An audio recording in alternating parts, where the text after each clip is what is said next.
This is the most important video in the concept series.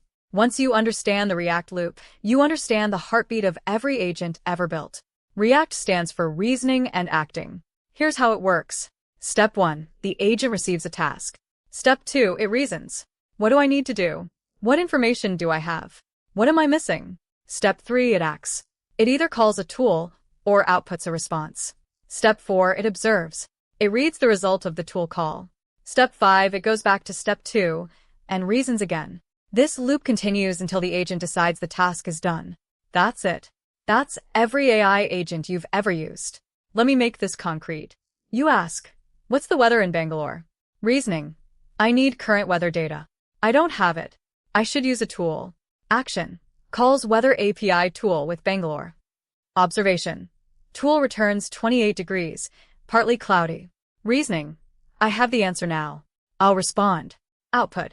It's 28 degrees in Bangalore today, partly cloudy.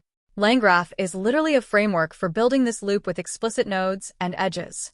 Each node in a LangGraph graph is one step in the ReAct loop. Next video, RAG. How do you give your agent access to your own documents and data?